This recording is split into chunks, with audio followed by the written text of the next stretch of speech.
نحمده ونصلي على رسوله الكريم اما بعد فاعوذ بالله من الشیطان الرجیم بسم اللہ الرحمن الرحیم۔ 1 منٹ کا مدرسہ، سبق نمبر 96۔ نماز کا ترجمہ چل رہا تھا۔ قاعدہ اخیرہ میں تشہد درود شریف کے بعد جو دعا پڑھتے ہیں اس کی دعا چل رہی تھی۔ ولا یغفر الذنوب الا انت فاغفر لی مغفرۃ من عندک وارحمنی۔ لا یغفر الذنوب، گناہوں کو نہیں بخش سکتا، الا انت، سوائے آپ کے کوئی اور، فاغفر لی، پس آپ بخش دے، مغفرتاً، خاص بخشش کے ساتھ، من عندک، اپنے پاس سے، وارحمنی، اور مجھ پر رحم کریں، انک انت، بے شک کہ آپ۔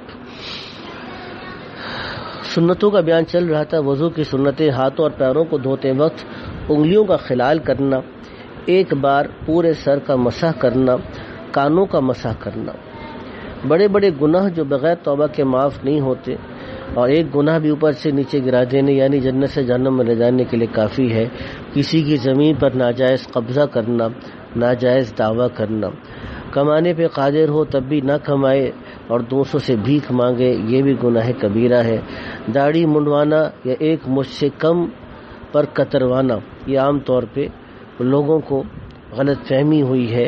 لوگ سمجھتے ہیں کہ داڑھی کا رکھنا سنت ہے۔ داڑھی کا رکھنا سنت بھی ہے کیونکہ آپ صلی اللہ علیہ وسلم اور تمام انبیاء کرام علیہم السلام نے داڑھی رکھی ہے۔ تمام صحابہ کرام رضی اللہ تعالی عنہم نے داڑھی رکھی ہے۔ 1400 سال کے تمام مفسرین، مجددین ملت، اولیاء کرام، سب نے داڑھیاں رکھی ہیں، تو یہ سنت بھی ہے اور واجب بھی ہے کہ اللہ کے نبی نے حکم دیا ہے۔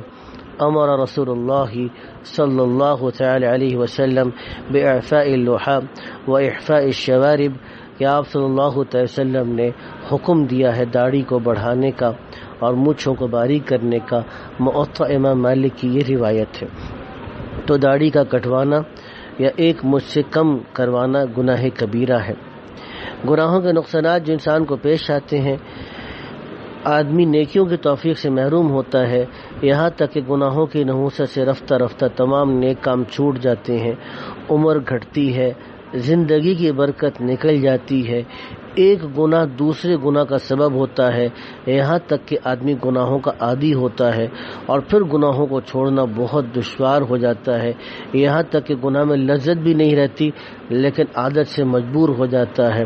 نیکیوں کے فائدے جو ملتے ہیں، مالی نقصان کی تلافی ہوتی ہے، نیک کام میں مال خرچ کرنے سے مال بڑھ جاتا ہے، دل کو ایسا سکون اور اطمینان نصیب ہوتا ہے جس کی لذت کے سامنے سارے جہان کی سلطنت کا عیش ہیچ ہے۔ اللہ تعالی ہم کو بھی اپنے دین کی پوری برکات نصیب فرمائے۔ وآخر دعوانا ان الحمد للہ رب العالمین۔